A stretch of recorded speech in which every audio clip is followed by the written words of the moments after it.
Bendito Deus, em nome de Jesus.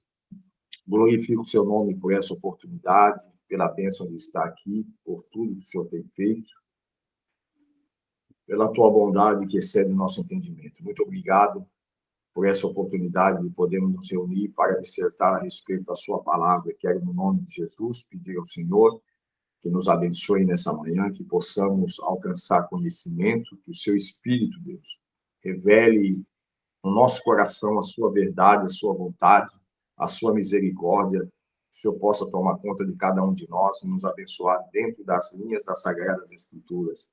Ilumine o nosso entendimento para que a gente possa compreender, guardar e praticar a sua palavra. Fica conosco, abençoa todos os alunos, aqueles que não poderão estar conosco, aqueles que têm tido dificuldade, os que abandonaram. Abençoa-os para que possam ter sede de buscar a tua palavra e de aprender no teu santuário. No nome de Jesus, eu peço, fica conosco. Amém. Página 19, considerações sobre as três teorias. Quais são as três teorias? Transmissão da alma, criação imediata da alma e pré-existência da alma. Então, é só uma conclusão, uma consideração a respeito disso daí, ok?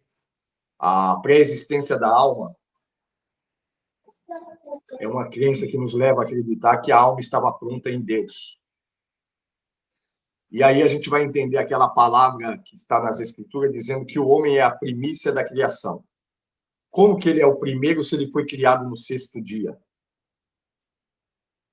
Se ele foi feito no sexto dia, onde já tinha céus e terra, vegetação, luminares, como ele é o primeiro? Então, a pré-existência da alma nos leva a acreditar que quando Deus criou céus e terra, o homem estava pronto. Aonde? Dentro de Deus.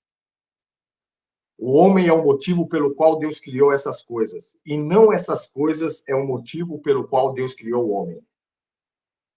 Por isso a importância de Deus, Deus dá a importância mais ao homem do que às coisas existentes, materiais que a gente conhece por aí.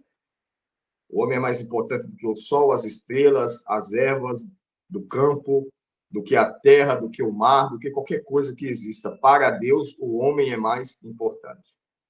Porque estava criado nele, ou seja, tudo que Deus fez por causa do homem, e não o homem por causa de tudo. O que acontece? Quando nós entendemos isso, irmãos, nós vemos que algumas pessoas vivem como que se fosse diferente, houvesse uma inversão nessa chave. Ou seja, o homem foi criado para tudo, e não tudo foi feito para o homem. E quando nós temos essa ideia, nós nos tornamos avarentos, presunçosos, gananciosos. Por quê? Porque nós acreditamos que tudo, né, que nós somos feitos para o tudo. Então, nós vamos em busca do tudo porque nós somos feitos para tudo. E essa não é a ideia. Tudo foi feito para nós. Ou seja, mais importante, Jesus deixou isso muito claro quando ele falou para os discípulos: não andei ociosos que a vez de comer, beber ou vestir. Basta olhar as aves do céu, que não trabalham nem fiam, mas, contudo, Deus dá a eles o alimento diário. O que é isso? Quando nós olhamos essa cena, é Jesus dizendo: vocês são mais importantes do que qualquer coisa que existe. Essa importância não pode nos levar a uma soberba, mas ao real conhecimento do fato de que há um propósito de Deus para isso. A alma, na questão da pré-existência da alma, é isso aí. Na alma imediata, que é a segunda coisa que se fala aqui, né, os defensores dessa teoria, eles ensinam que o corpo é criado naturalmente, porém a alma é criada por Deus e imediatamente colocada no corpo no momento da sua criação. Então, assim que Deus faz o corpo, Deus coloca a alma. Essa é a segunda teoria, a teoria da criação da alma imediata. E a terceira é a transmissão da alma, né? Que fala que os pais transmitem ao filho toda a natureza humana. Então, fala-se de uma construção. Essa é uma teoria absurda, né? tira do ser a individualidade, né, e a pessoalidade, que é diferente um do outro. Mesmo irmãos geneticamente falando gêmeos, há uma certa diferença. Ainda que seja micro, existe diferença. Se não a diferença física, a diferença na personalidade, sempre há uma diferença. Não existe uma pessoa igual a outra em qualquer parte do mundo. Então, a respeito dessa questão da alma, é isso aí. Quando nós olhamos aqui na página, falando das considerações sobre essas três teorias, é exatamente isso. As primeiras teorias fossem verdadeiras, haveria talvez uma injustiça da parte de Deus, visto que todos os homens, segundo Deus, são pecadores. Romanos 3:23, todos pecaram.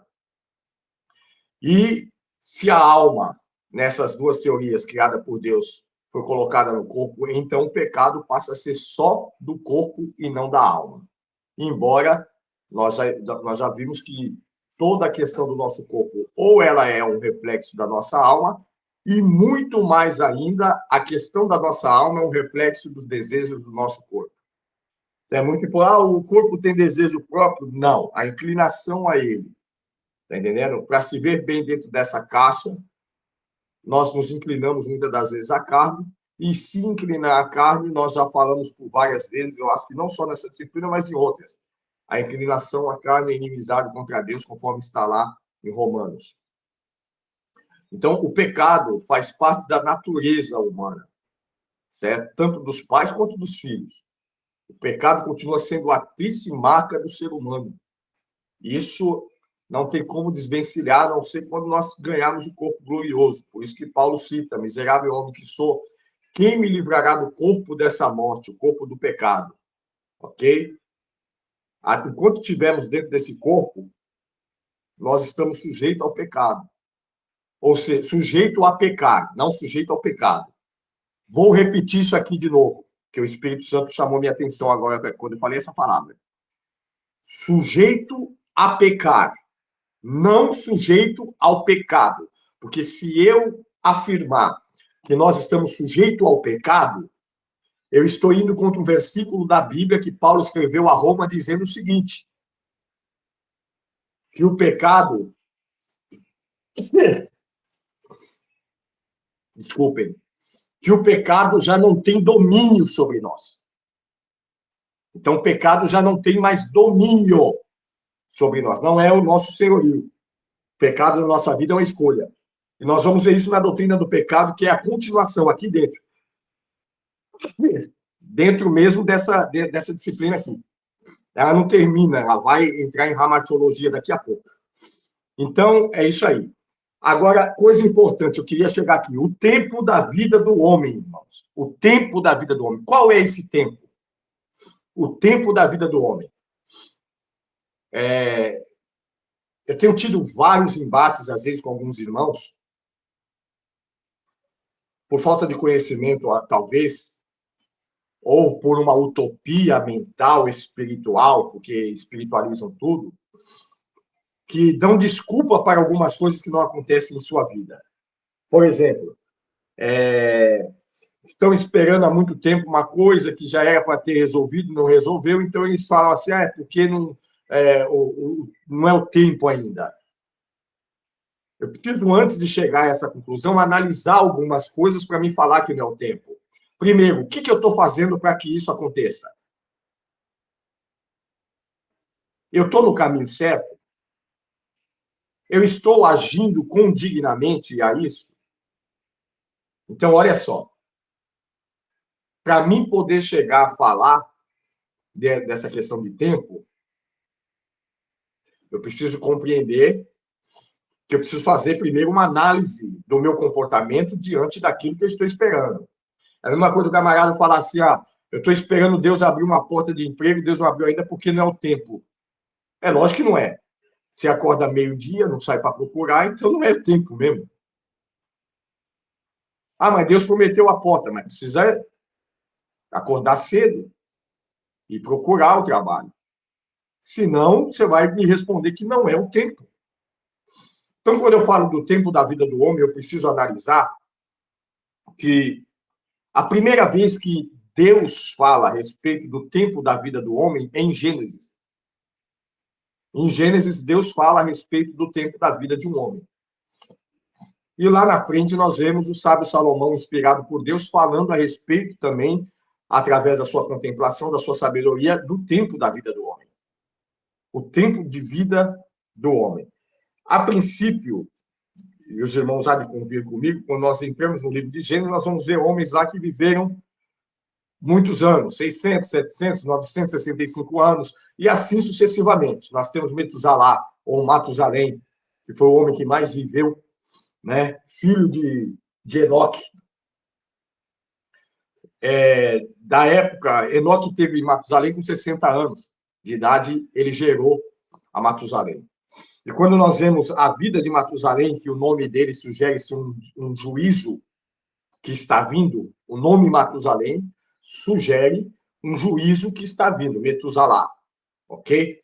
Um juízo de Deus que vai vir sobre o mundo. E a gente vai notar que de Enoque a Noé, a arca, o dilúvio, é esse tempo, é o tempo de vida de Matusalém. Nenhum homem pós-dilúvio viveu tanto.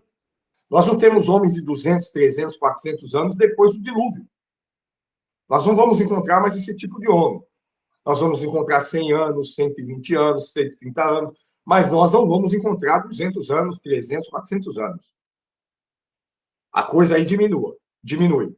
No capítulo 6 de Gênesis, Deus fala a respeito do tempo da vida do homem, dizendo, não contenderá para sempre o meu espírito com o homem. Os seus dias serão 120 anos. Ele não está dizendo que a idade do homem vai chegar a 120, porque senão há fatos hoje no mundo que mostram que isso não é real. Nós encontramos pessoas aí com 130 anos. Se Deus disse que não vai viver 120, então Deus errou? Não. Não é isso. Deus não está falando ali a respeito da vida. Vocês estão entendendo por que a gente tem que ter um conhecimento? É que quando Deus fala isso, não contenderá para sempre o meu espírito com o homem, os seus dias serão 120 anos. Desse dia que Deus falou até o dilúvio dá 120 anos. Desse dia que Deus disse isso, até o dilúvio, deu 120 anos. Então, Deus está falando de um juízo e não da idade do homem. Lá na frente vem Salomão dizendo o seguinte, ele não falou que o homem morre aos 70, mas ele disse que o homem consegue viver até 70 anos e o que passar disso é enfado e canseira. Se fosse nos dias de hoje, por exemplo, ele falaria dos 50, não falaria nem dos 70 mais. Lá eu acho que a dor nas costas chegava aos 70. No nosso tempo, ela chega aos 40, 45, o cara já está sentindo as fisgadas no nervo ciático. Então, os dias ficam mal, ficam ruins. Então, por esse motivo, né, quantos de nós, às vezes até mais novo, dependendo do tipo de vida que levou, né, do tempo que brincou com a saúde, aos 40 anos tem gente aí que está entrevado em cima de uma cama, com dificuldade para andar, mobilidade reduzida, problema ocular, não está enxergando mais direito, sem força para segurar as coisas. Então, é sobre isso.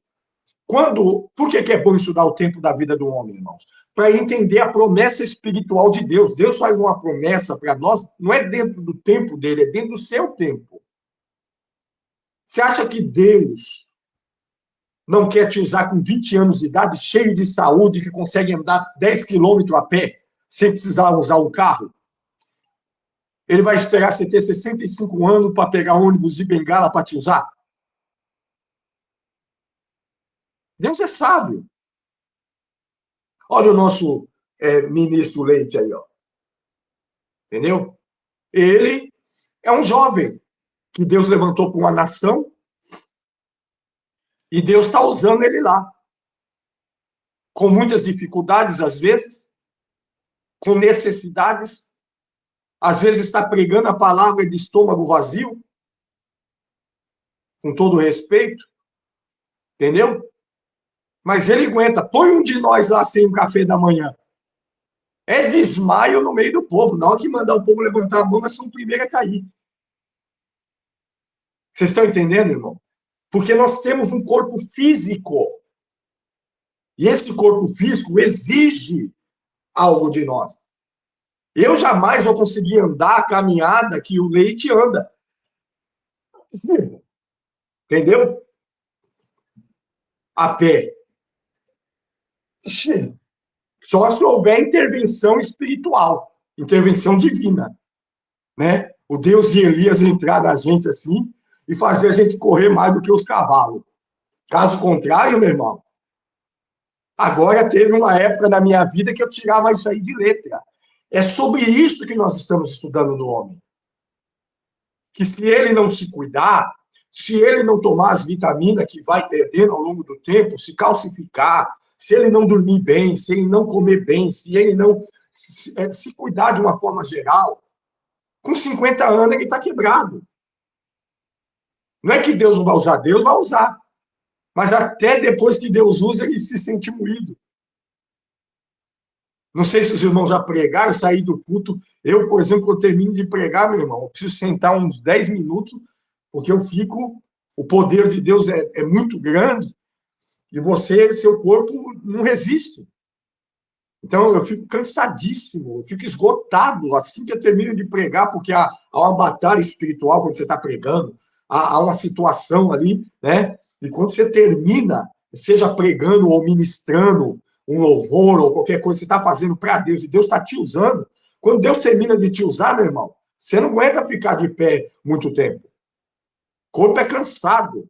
Olha o que Daniel disse, quando ele me tocou, eu caí que nem morto. Daniel caiu como morto. É lógico que eu sei que Deus pode usar um idoso. A maior revelação da Bíblia, Apocalipse, foi dado por um idoso. João, na ilha de Patmos, já era avançado na idade. Tinha lá seus 80 anos, quando recebeu a revelação do Apocalipse. Então, nós estamos falando de que Deus pode usar. Mas você acha que a sabedoria de Deus não levaria a Deus usar você desde a meninice? Olha Timóteo, por exemplo. Desde jovem. Então, tem mais longevidade. Então, o tempo do homem é isso. E as promessas de Deus estão alocadas dentro desse tempo, porque Deus sabe. Ou você acha que Deus não conhece a nossa saúde? Deus conhece a nossa saúde, nossa estrutura física, a nossa estrutura espiritual, a nossa estrutura material, estrutura intelectual, estrutura financeira. Deus conhece tudo. Deus sabe. Então, às vezes eu falo para os irmãos falam, irmão, eu estou aí, não acontece. Mas por quê, irmão? Não, eu creio no tempo de Deus. No tempo de Deus, ele falou que ia me dar uma rapadura. Só que tem que dar rápido, porque agora você só tem 2 dentes, o resto já caiu. Entendeu? O resto já caiu. É sobre isso que eu estou falando. Eu falei para uma pessoa esses dias, Deus falou para mim que vai me dar um carro daqui 30 anos. Eu falei, quantos anos você tem? Eu estou com 45. Com 78 anos, ele precisa te dar um carro e um motorista, meu irmão. Nem enxergar direito você vai estar enxergando. Nem carteira de motorista você tira. Para de acreditar nisso. Eu não sou incrédulo. Mas Deus falava às vezes com o povo e demorava muito tempo. Mas a promessa de Deus, por exemplo, Deus fez promessa a Abraão que não cumpriu nele. Foi cumprido o neto. Agora eu estou falando de você, eu não estou falando do seu neto. Eu não estou falando do seu bisneto, do seu filho. Porque tem promessa que se estende de nós aos nossos filhos. Tem coisa que vai passar de nós para a nossa descendência. Mas tem coisa que é conosco. Então, o tempo da vida do homem é muito importante nós termos isso para entender o que Deus está falando. Qual é o tempo de Deus te abençoar? Agora. É esse o momento. Deus vai lhe dar um avião quando você estiver cego. É o primeiro cego que vai pilotar avião na vida. Entendeu? Porque, mas você está me amaldiçoando, eu vou ficar cego. Meu irmão, com 80 anos de idade, a gente já começa a ver sombras, não vê nem mais gente, é sombra, parece árvore. Pode falar, Leite. Amém. Eu não queria atrapalhar o senhor, mas eu queria fazer uma pergunta. Sim, Pronto, faz muitos dias em que eu não participo nas aulas. Eu acho que a gente está falando de antropologia, certo? isso, isso. Sim.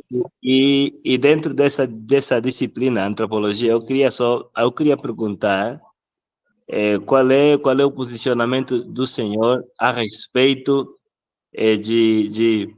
da, das doutrinas que é muito discutidas, né? Aquilo que o senhor já conhece. Está muito ligado a isso que a gente está aqui falando. Dicotomo e tricotomo. Foi a aula Tricotomia, passada, inclusive. bom, era uma pergunta que eu gostaria de saber qual é o posicionamento do senhor. Eu não sei qual é o posicionamento do senhor a respeito dessas duas doutrinas, né? Só para tentar salvar aqui, sem querer atrapalhar o raciocínio do senhor. Eu queria Foi, só, foi, eu queria, foi a aula é, passada. O homem, na minha concepção, ele é tricotômio. Baseado em que eu creio nisso? Porque quando Deus dá ao homem a imagem e semelhança, não estamos falando de imagem física e nem semelhança física, porque Deus é espírito. Então, nós amém, estamos falando de ser espiritual. Deus não é trino, Pai, Filho e Espírito Santo. amém, O homem é tricotômio, corpo, alma e espírito. O espírito é a vida da alma, e isso está claro em Gênesis capítulo 2, quando nós lemos lá, capítulo 1, quando Deus sopra nas narinas do homem, torna ele uma alma vivente, ou seja, ali tem alma e tem corpo, e agora Deus sopra o espírito. Então, o homem é um ser que possui dentro de si três coisas: corpo, que possui em si três coisas: corpo material, que é de baixo, que vai ficar embaixo, que não vai para Deus, porque ele não pertence a Deus lá em cima. Aí ele tem alma, então ele é uma alma, ele não tem, ele é uma alma que possui um corpo, e não um corpo que possui uma alma, mas se comporta como se fosse um corpo que possuísse uma alma. Por isso é ganancioso, raivoso, homicida. Por isso que ele é desse jeito, porque ele se comporta como um corpo que possui uma alma. Então, o corpo é terreno. Morreu, volta ao pó que o deu. A alma é o ser, é o homem. Nela está todo o. É ela que responde. Por isso que Deus disse: minha é toda a alma. A alma. Deus não fala de corpo, Deus fala da alma. E o espírito volta para Deus quando o homem morre, que é o espírito, é o fôlego de vida da alma. Tem alma? Tem, mas está viva? Não. Passou a ter vida quando Deus soprou. Essa é a ideia de Gênesis. Quando diz: e soprou Deus na narina dos homens e tornou Deus o homem alma vivente. Nós vemos as três coisas ali: corpo, alma e espírito. E a dicotomia, ela também fala a respeito, que aí eu defendo a dicotomia, já está explicado, porém a dicotomia, eles falam a respeito de que o homem tem corpo, alma e espírito. Mas alma e espírito, para eles, são intrínsecas, estão ligadas uma à uhum, outra. Tá entendendo? É exato, isso que eles pregam, isso que eles ensinam.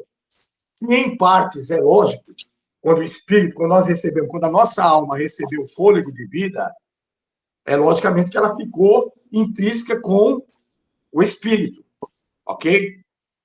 Não dá para fazer uma guerra intelectual a respeito dessas duas doutrinas. Agora, do modo como ela é aplicada, sim. Então, a nossa alma, para viver, precisa do espírito de vida, que é o espírito soprado por Deus. E a dicotomia fala que quando se há alma, já se há junto, anexada à alma, o espírito.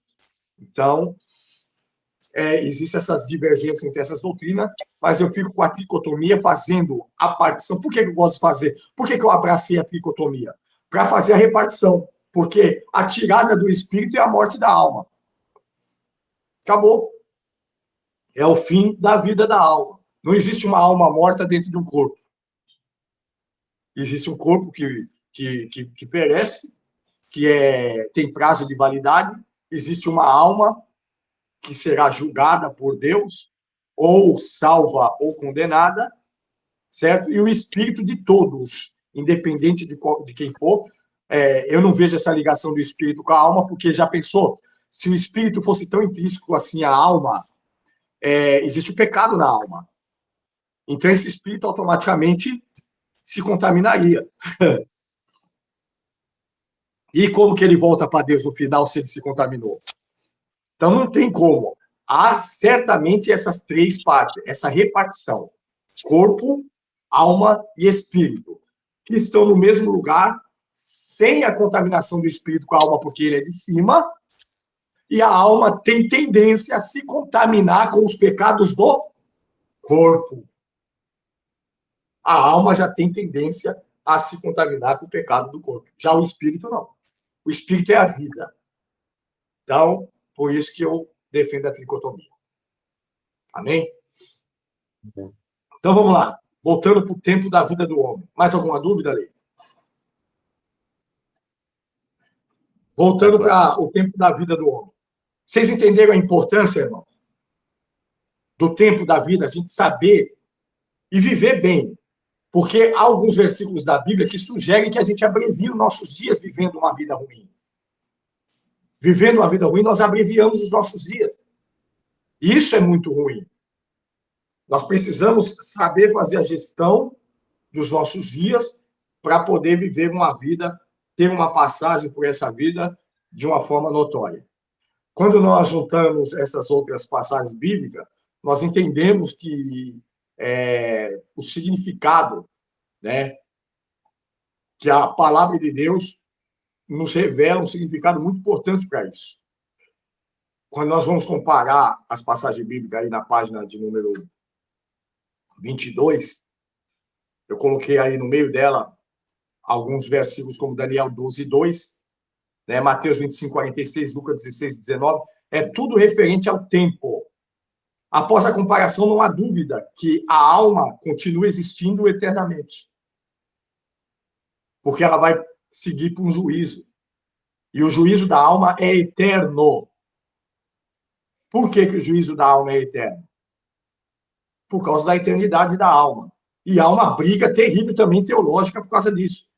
A eternidade da alma é assunto de discussão, teologicamente. Há pessoas que dizem, não, ela tem um fim. Ué, ela tem um fim numa cadeia eterna. A separação absoluta e eterna de Deus é para quê, então? Não tem condições de compreender isso. Entendeu? Mas nós vamos ver isso um pouquinho mais adiante, na doutrina de Hamartiologia. Após isso aí, nós chegamos a essa situação. A eternidade a ser vivida, que seja junto de Deus ou junto do diabo, ou a condenação. Quais são as duas coisas destinada, prometida para o homem depois de sua vida? Tem duas coisas só: vida eterna ou morte eterna. É o que a Bíblia fala. Não fala de morte, se fala morte eterna. Fala de uma absolvição eterna e de um juízo eterno. A Bíblia é clara em mencionar que esse juízo é eterno. Que essa condenação é eterna. Que as prisões dessa condenação são eternas. Lago de fogo eterno. Tudo eterno. O inferno é tragado pelo lago de fogo. A morte é tragada pelo lago de fogo. Os anjos caídos, os demônios, o diabo e os seus anjos, e todos aqueles que pecaram também tragados por esse lago de fogo. Então, é muito importante a gente ter essa compreensão. Tempo da vida do homem. Então, eu preciso entender. Se eu preciso fazer alguma coisa por mim, pelo meu corpo, agora. Eu preciso cuidar da minha vida no corpo, para a minha alma ter um lugar habitável bacana, para que Deus tenha em mim um instrumento saudável para usar. Doente, vocês conseguem fazer alguma coisa? Não conseguem. Doente, a gente não chega a lugar nenhum, meu irmão. Está entendendo? Não tem como chegar a lugar nenhum. Doente, com dificuldades, é muito difícil. A semelhança entre homens e Deus. Página 22, aí no rodapé. A Bíblia ensina que o homem foi criado à imagem e semelhança de Deus. É o que está escrito lá. À primeira vista, pode parecer que o homem tem sua imagem física semelhante a Deus, mas não é isso. Ok? Essa imagem e semelhança de Deus não se refere de forma alguma ao físico, visto que Deus é espírito. Falei agora há pouco sobre isso. João 4:24, 2 Coríntios 3:17, define isso de uma forma muito tremenda. Por isso, o corpo físico, como o homem, Deus não tem isso. Deus não possui. Ele não tem um corpo físico como o homem. Forma corpórea. Deus é espírito. Ah, mas a Bíblia diz que Deus tem mão. É linguagem figurada para a gente entender. Deus tem braço, é para a gente entender. Não é que Deus tenha braço. Está entendendo? Não é que Deus é um homem assim como nós. Nada disso. Mas ele pode tomar a forma que ele quiser para parecer perceptível, assim como os anjos. Em doutrina de angelologia, nós vamos aprender que os anjos, às vezes, tomam uma forma corpórea para a gente entender, mas são espíritos ministradores. Ah, é anjo porque tinha asa. Nem todo anjo tem asa. Os anjos que desceu lá em Ló não tinha asa. Lá em Abraão não tinha asa, eram homens. Foram reconhecidos como homens. A Bíblia diz que Ló viu homens. A Bíblia diz que Abraão viu um homem. Tem lugar que aparece com asa e tem lugar que não. Então, não existe esse padrão. Entretanto, essa imagem, como a gente fala, não é na questão física. No estudo de teontologia, afirmamos que os conhecedores da língua hebraica, idioma, que tem quase a sua totalidade das escrituras do Antigo Testamento, incluindo algumas passagens citadas, eles falam a respeito disso aí. Selen e demut são as palavras usadas. Selen, no hebraico, demut, também em hebraico. Traduzidas por imagem, selen e semelhança. Não se refere a físico. Esse fato se refere a outra questão, características morais e espirituais de Deus. Ok? Para herdar fisicamente, Deus tinha que ser material, e Deus não é matéria. Nós passamos características físicas nossas para os nossos filhos, porque é genética de matéria. Agora, espiritualmente, caráter. Quem de nós passamos caráter para os filhos? Não passa. É uma construção de conhecimento, saber que ele pode ou não adotar. Tanto os pais honestos com filhos desonestos, e assim sucessivamente. Ok? Então, essas características da imagem e semelhança, nós estamos falando do trato moral e espiritual de Deus que o homem, antes da queda, possuía. Ok? Enquanto estiver nesse... Agora, Deus é espírito e é invisível ao ser humano, pelo menos. Enquanto esse estiver em seu corpo pecaminoso, enquanto nós estivermos nesse corpo aqui, nós não podemos ter uma contemplação de como é Deus. Isso está em Colossenses 1:15, 1 Timóteo 1:17. Lucas 24:39 também, nós vamos ver a mesma coisa. O que diz Deuteronômio 4:15 ao 20 também fala a isso. Moisés proibiu o povo israelita e, por extensão, todos os demais povos da terra a jamais compararem Deus a qualquer coisa existente, quer no céu, quer na terra, quer debaixo da terra, quer na água debaixo da terra. Havia uma proibição lá em Deuteronômio, capítulo 4, verso 15 ao 20, dada diretamente por Moisés e inspirada por Deus, uma ordem de Deus de comparar Deus com qualquer coisa existente, porque não se dá para ter uma imagem de Deus. Não tem como ter uma imagem de Deus. Agora, moralmente, nesse mundo, Deus fez o homem para que o homem pudesse representá-lo. E o homem caiu. O homem quebrou. E nós voltamos agora a Deus, através de Jesus, para reconstruir esse ser que mais se parece com a imagem moral e espiritual de Deus. Crente misericordioso, porque Deus é misericordioso. Crente longânimo, porque Deus é longânimo. Crente perdoa, porque Deus perdoa.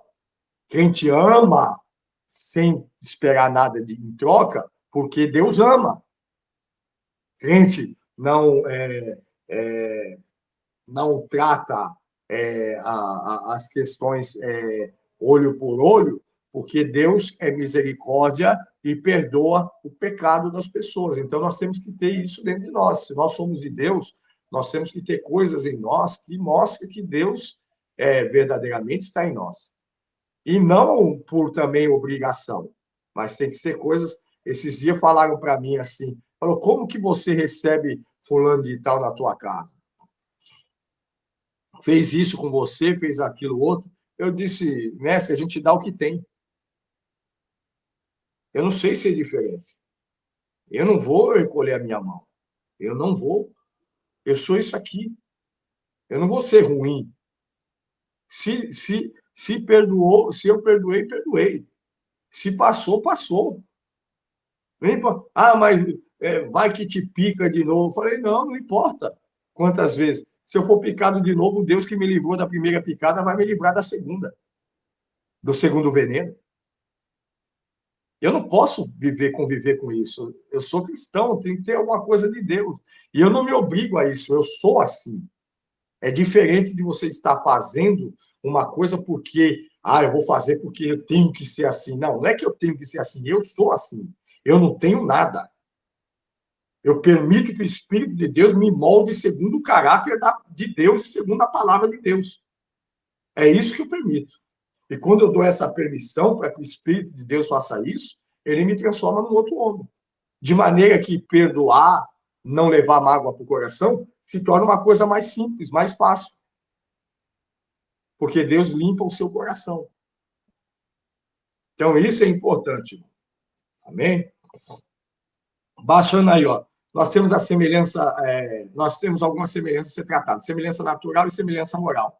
A semelhança natural entre o homem e Deus se refere a características e poderes pessoais dos quais o homem também é possuidor. Lembra quando Deus formou o homem? O que Deus falou para o homem? Domine. Nós falamos até sobre isso nas outras aulas. Deus deu autoridade para o homem sobre tudo em cima no céu e aqui embaixo na terra. Só não sobre Deus, mas sobre as aves que voam no céu, sobre os animais do campo, sobre as plantas, sobre tudo que existe, Deus deu autoridade para o homem. Então, essa é uma das semelhanças que nós recebemos de Deus. A semelhança de domínio. Ok? É natural, já nasce conosco. Dominar, autoridade sobre a criação de Deus. Para que a criação não nos domine. Mas nós somos criados para dominar a criação. Não é a riqueza que tem que te dominar, é você que tem que dominar a riqueza. Você entendeu isso? Não é o dinheiro que tem que te dominar, é você que vai dominar o dinheiro. Como se nada tendo e possuindo tudo, sem avareza, sem amor ao dinheiro. É assim, mas o que nós vemos nos homens hoje? Uma coisa diferente. Eles são dominados pelas suas paixões e pelas suas ganâncias, seus prazeres, sua concupiscência. E nós somos criados para dominar e não ser dominados. As características da pessoa humana, olha quais são elas. Inteligência, afeição e vontade. Deus não é isso? Então, são essas semelhanças. Inteligência, afeição e vontade. Inteligência, que fala do nosso modo simples de aprender e de ensinar, e de passar conhecimento, e de receber conhecimento, e de fazer gestão de todas as dificuldades e crises. Aí nós temos a afeição, que muitos já perderam nos dias de hoje. A afeição, que é a compaixão pelo próximo, é se afeiçoar às pessoas, gostar das pessoas, ser sensível à dor das pessoas, às dificuldades das pessoas. Tá entendendo? Daqui a pouco eu vou dar uma parada aqui para falar um pouco do ministério do nosso amado ministro Leite. Eu acredito que ele já estava falando alguma coisa com vocês a respeito disso aí lá da África. Nós estamos apoiando ele abrindo uma agência aqui no Brasil, buscando alguns insumos e alguns recursos. Estou começando a criar algumas situações agora, né? Por isso que eu falei até de um vídeo com ele. a gente vê a dificuldade de você hoje chegar numa igreja e falar para os irmãos, olha, tem essa obra aqui lá, está acontecendo, é verdade. Eu estou com o Leite aí há mais de 2 anos. Estou com ele aproximadamente, bem mais do que 2 anos. Nós começamos a traçar um plano de vivência. Eu estava em Mauá. Então, nós temos aí já uns 3 anos de conhecimento, porque faz 3 anos que eu saí de Mauá. Eu ainda estava em Mauá quando nós começamos. Eu acho que antes de Mauá ainda, não foi, Leite? Eu estava em Castilho. Eu estava no interior. Sim. 2021, né? Foi 2021. Sim. Vai fazer 4 anos. É. E acompanhando o Leite, nós tínhamos um outro menino que a gente começou a ajudar lá.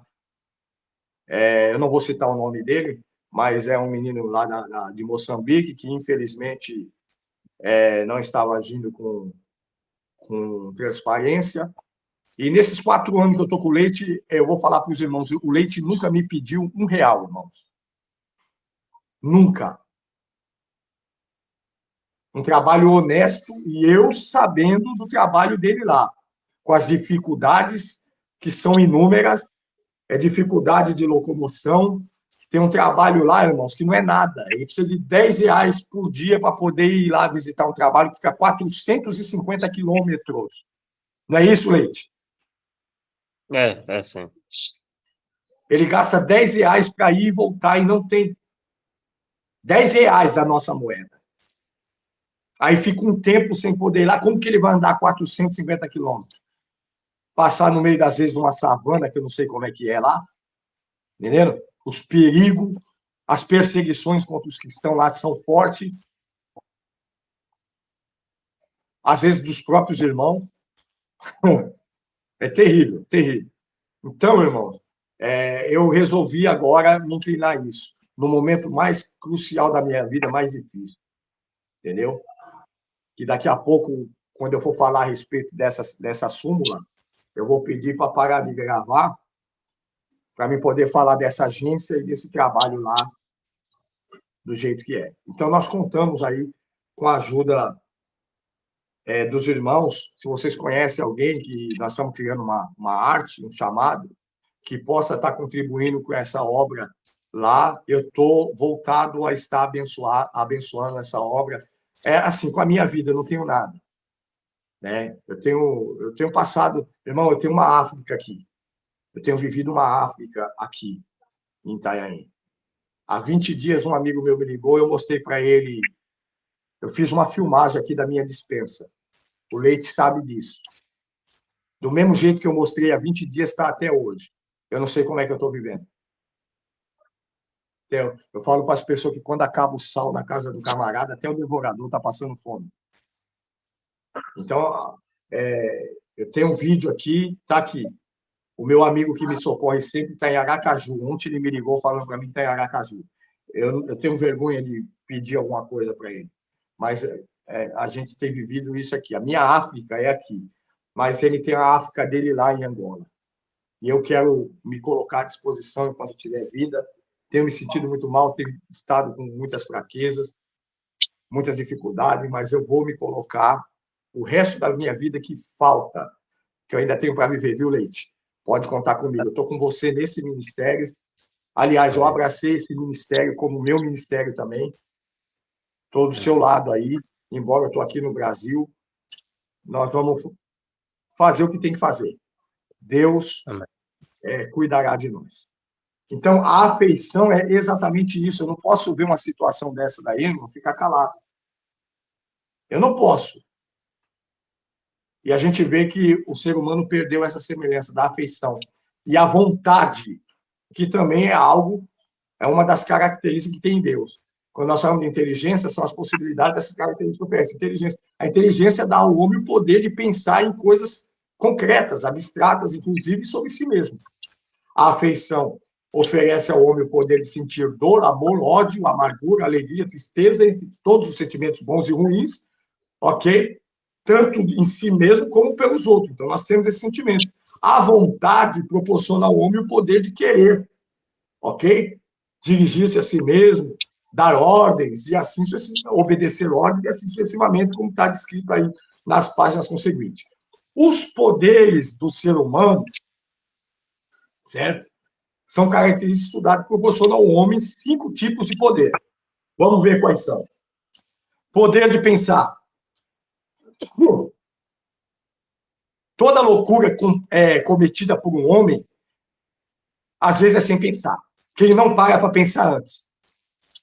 Quando ele não usa o poder de pensar, ele faz loucura.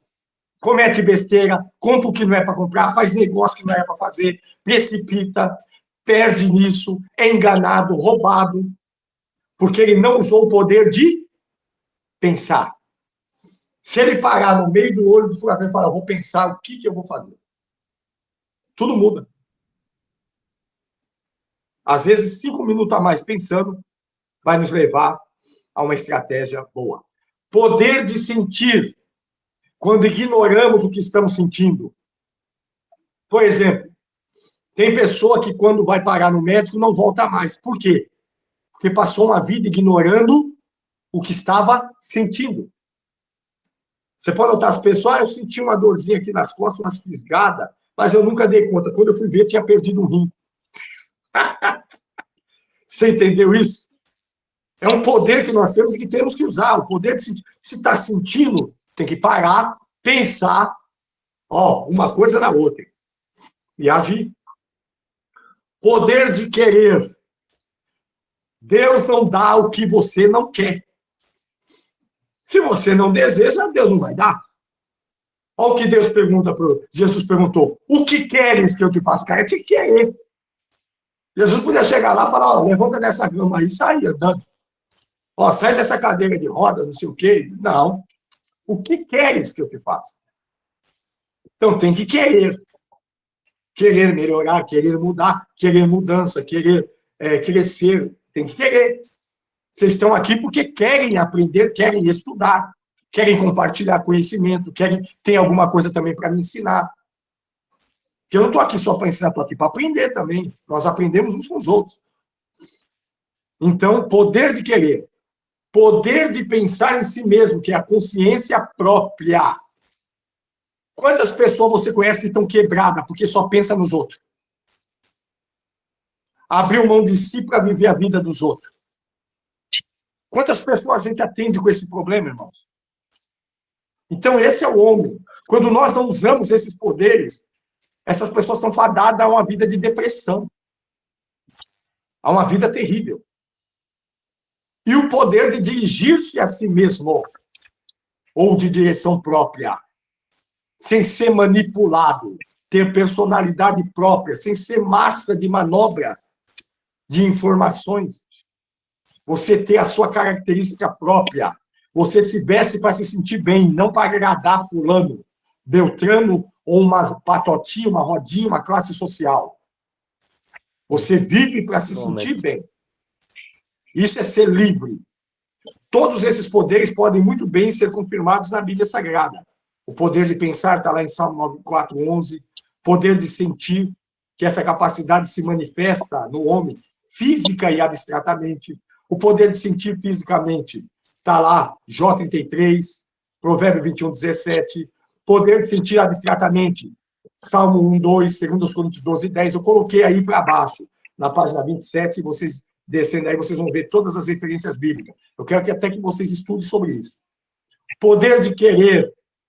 Né? O homem é possuidor desse poder, e é um poder muito forte na vida do homem, que está ligado aos seus sentimentos, depende da sua vontade de encaminhar-se para o bem.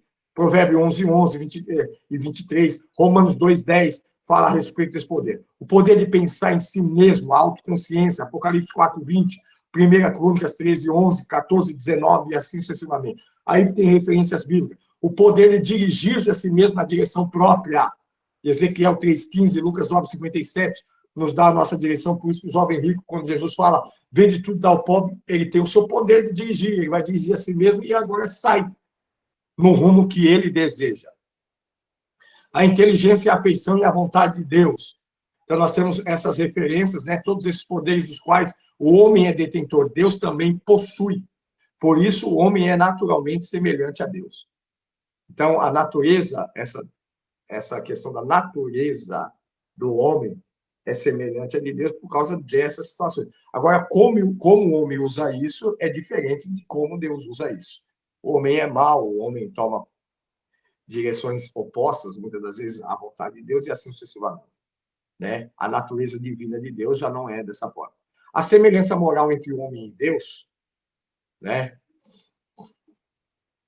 é assunto que eu quero deixar para a próxima aula. Então, a semelhança natural nós vimos agora, e a semelhança moral